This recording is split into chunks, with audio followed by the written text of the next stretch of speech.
Hi guys! Welcome sa panibagong vlog. And on this video, right after namin makumpleto ang siyam na gabi ng simbang gabi, diretso kami agad dito sa pinagmamalaki ng Taguig City, ang kanilang Christmas Light Park dito sa Lakeshore, Lower Bigutan, Taguig City. Pagpasok niyo pa lang, itong concert ground agad ang bubungad sa inyo. And as you continue, napakaraming Christmas light attractions ang tatawag sa inyong pansin para kumuha ng mga Instagrammable pictures. And ito ang first attraction, ang Graffiti Tunnel.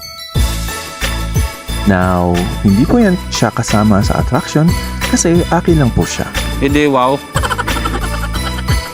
Dito banda, mapapa-I love Taguig ka talaga dahil sa laki ba naman ng sign na yan, hindi mo yan mababasa.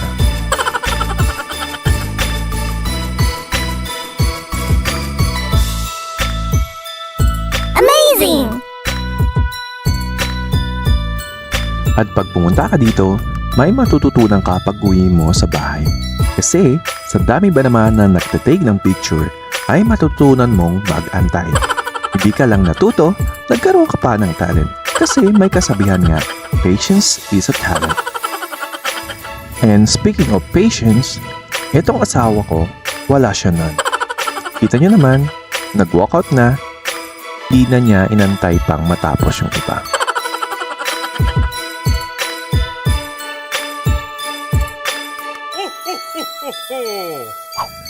At eto sila ang literal na lot of patience kasi ang dami nilang nag-aantay sa pila. Hindi naman matagal pero may pila.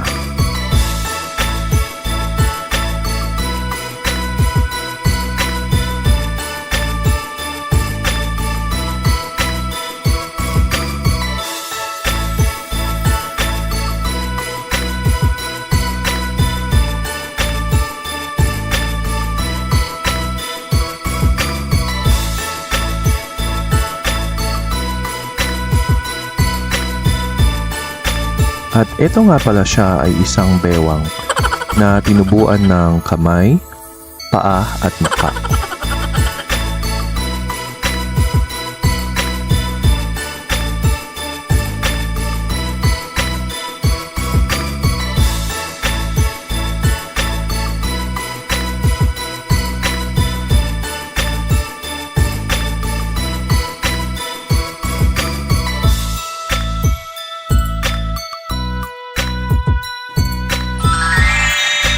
Puta Eddie, wow!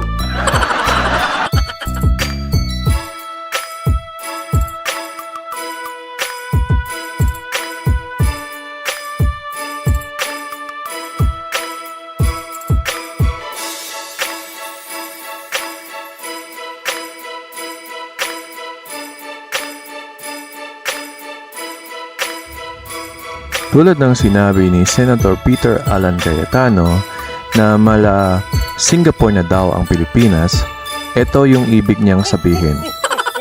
Yan, yung mga maliliit na replika ng Garden by the Bay light show sa Singapore. Yan yun.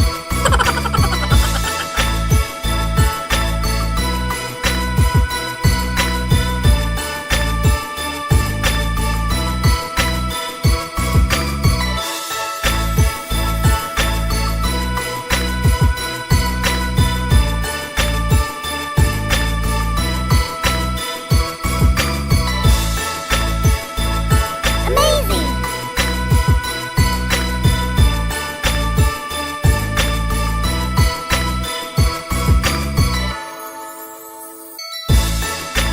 At may mga oversized egg din sila dito.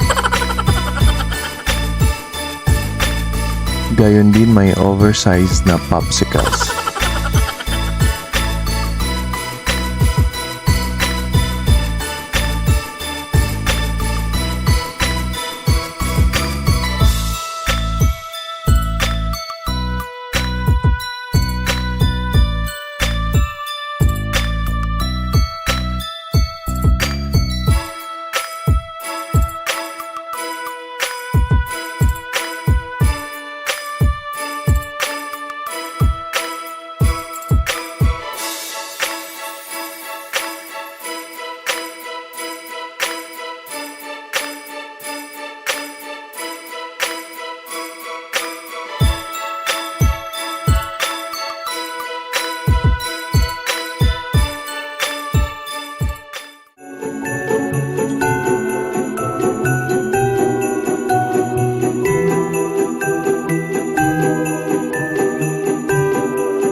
May mga kabote din sila dito na kung sakaling umulan ay magagamit niya.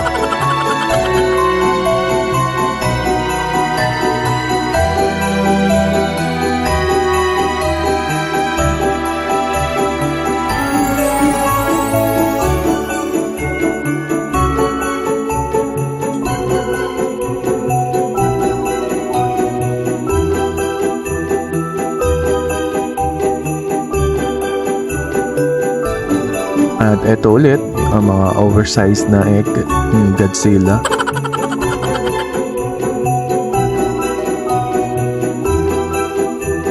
At eto naman ang tinatawag nilang Infinity Tunnel na hindi ko maintindihan bakit Infinity. Kasi saglit ka lang papasok dito. Tapos may mga nag-a-assist dyan ang sinasaway ka na lumabas na kasi daw para makapasok yung iba at makapag-picture. So, bakit siya naging infinity kung saglit ka lang naman pala dyan? So, sa lahat-lahat ng mga attractions dito, ito yung pinaka-the best na dapat hindi nyo ma-miss. Kasi para kayong nasa loob ng washing machine. Ang daming bula.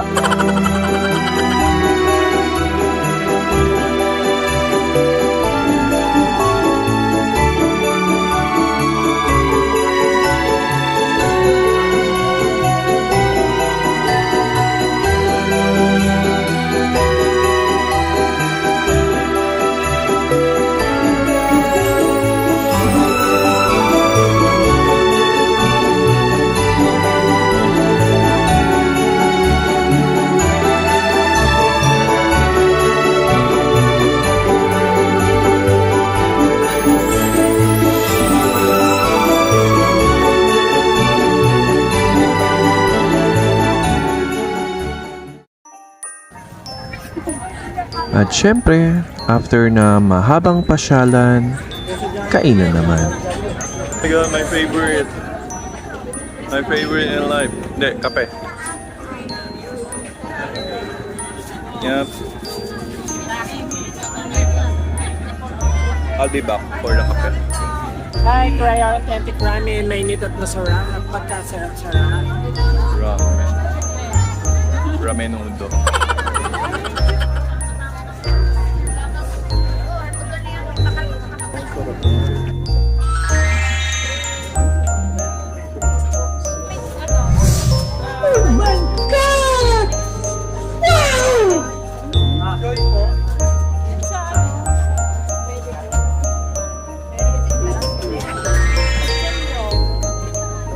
Pwede na. Ano yun? Biryani beef? I don't know.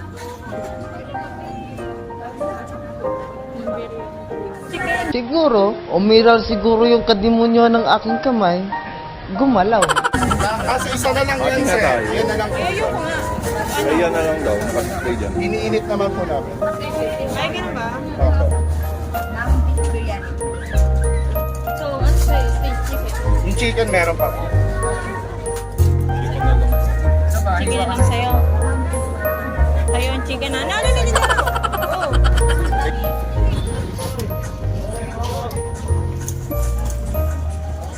Ayan, naglagay na siya ng syrup.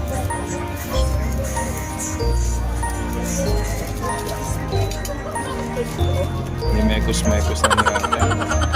May mekos-mekos ang atin.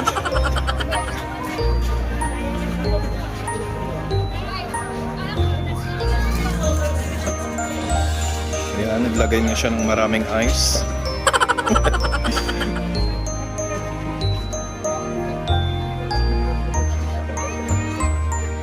Another maraming ice.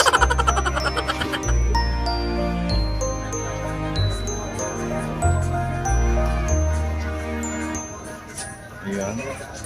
Tapos ang kape. Ang matapang barakong kape. Galing Baguio. Ayan. Kasi ate nagtugtog ng instrument. Ayun, sinagat. Sinagat na marami. Ayan. Play instrument lang si ate. Ate ba or kuya? I'm not sure. Nakasombrero kasi. At ayun mo yan, minekos-mekos. Tinakpan. Ayan. And ready to serve. Ready to serve na yan. Ay, hindi pala sa akin. Naglagay na si ate ng gatas niya. I mean, ng gatas ng baka. Ayan. Ang daming gatas.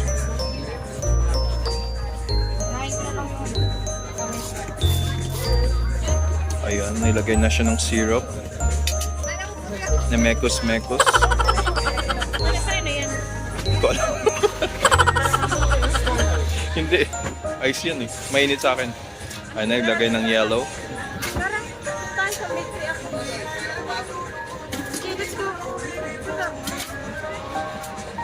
Ayan, binawasan ng yellow na sobrahan.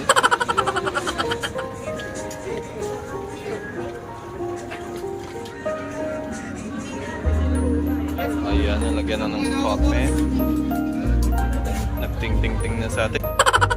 At ayan ang aking kape. De gatas. Kasi hot sa akin hot. Like me hot.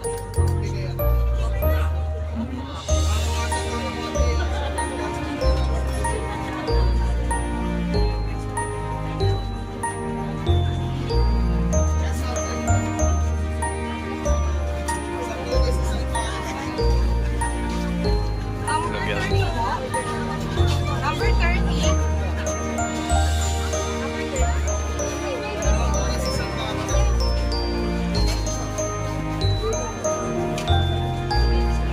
Ayan, balik sa kape ko.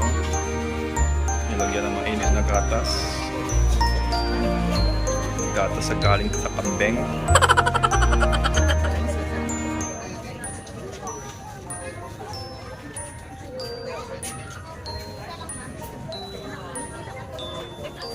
Ayan, dinami pa ang gatas. Medyo hindi na puno.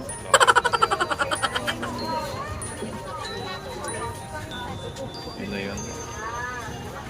Number 1 po. Kape na Yep, thank you. sugar, sir. 5 points standard. Hello guys, good evening. So for today's dinner, na-sponsor ni Insan, meron tayong dito mga chicken biryani at beef biryani.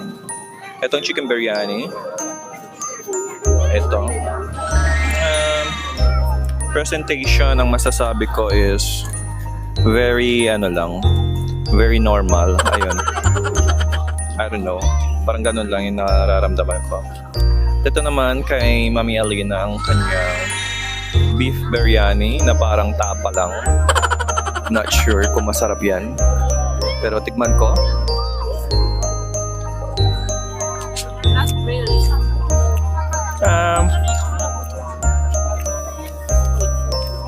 Parang ano lang.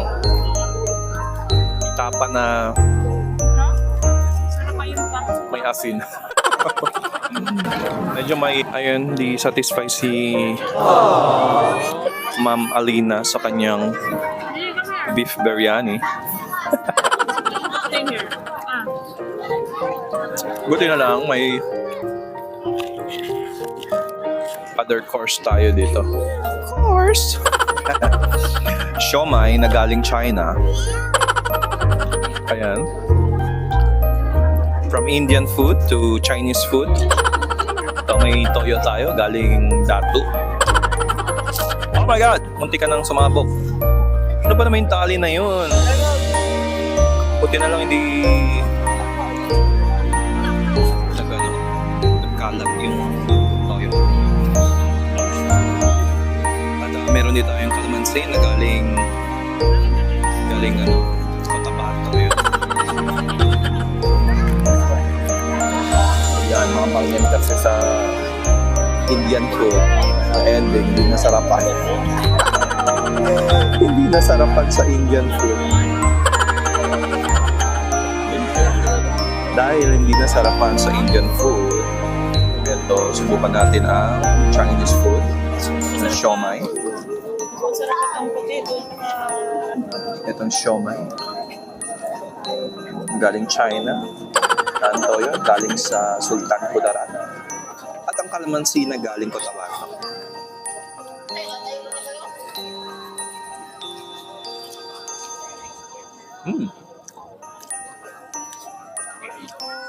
Masarap yung siomai.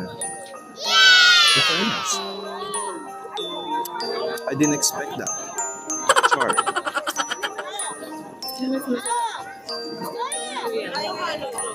Mas masarap yan.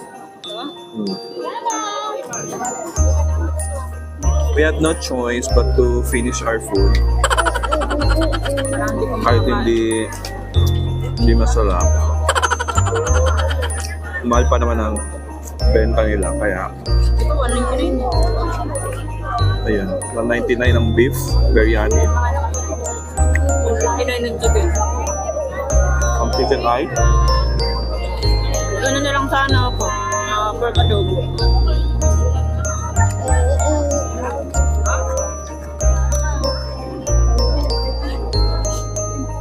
Mga bagay talaga na mga pagkain na hindi mo kaya talagang subukan.